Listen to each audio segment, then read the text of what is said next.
सल्ट विधानसभा उपचुनाव का प्रचार आखिरी दौर में है, इसीलिए उम्मीदवारों ने पूरी ताकत झोंक दी है। महज 3 दिन का वक्त है उम्मीदवारों के पास अपनी सभाएं करने का, लोगों के बीच जाने का, अपने मुद्दे, अपने वादे करने का, क्योंकि 15 अप्रैल की शाम 5 बजे चुनाव प्रचार थम जाएगा और इसीलिए हर पार्टी पूरी ताकत लगा रही है। कांग्रेस की ओर से गंगा पंचोली मैदान में है, वो भी जगह जगह गांव-गांव जा रही हैं, लोगों को समझाने की कोशिश कर रही हैं। बीजेपी ने महेश जीना को मैदान में उतारा है और महेश जीना भी जनता के बीच जाकर ये बतलाने की कोशिश कर रहे हैं कि आखिर वो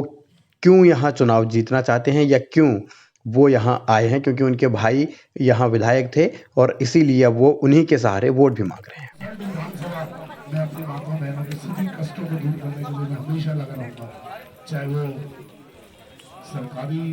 काम जो विधायक का होता है उसके अलावा घर से भी उसने हमेशा लोगों की मदद करने का पूरा किया।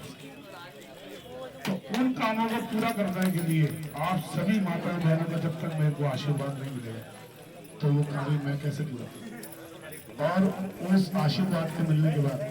फिर मैं जब विधायक बनूंगा कुछ बदलाऊंगा तभी मैं महेश जीना के अपने दावे हैं, अपने वादे हैं और उनका अपना रोड मैप है, तो कांग्रेस भी गंगा पंचोली के लिए एकजुट होकर काम करने की कोशिश में है। हालांकि रणजीत रावत को अब तक मनाया नहीं जा सका है, लेकिन बीजेपी ने वहां बड़े बड़े दिग्गज उतारे हैं, सांसद उतारे हैं, 6 बड़े नेता ऐसे हैं जो बीजेपी की वहां कैंपेनिंग की बागडोर संभाले हुए हैं और पूरी ताकत भारतीय जनता पार्टी ने झोंकी है। यशपाल आर्य वहां चुनाव कैंपेन कमेटी को संभाल रहे हैं, लेकिन अब सवाल ये है कि क्या वहां तीरथ सिंह रावत प्रचार के लिए जाएंगे, क्योंकि सिर्फ 3 दिन का वक्त बचा है और ऐसे में तीरथ सिंह रावत का अभी तक वहां कोई कार्यक्रम हुआ नहीं है। जब से वो सीएम बने हैं तब से हरिद्वार और देहरादून के अलावा वो बाहर निकल नहीं पा रहे हैं। तो क्या वो सल्ट में जाएंगे या फिर जो त्रिवेंद्र की नाकामियां रही उन नाकामियों की वजह से वो वहां नहीं जाना चाहते? क्या वजह है ये भी साफ नहीं है, क्योंकि भारतीय जनता पार्टी त्रिवेंद्र की तो पहले ही किरकिरी करा चुकी है। उनको स्टार प्रचारकों की लिस्ट में पहले जगह नहीं दी गई,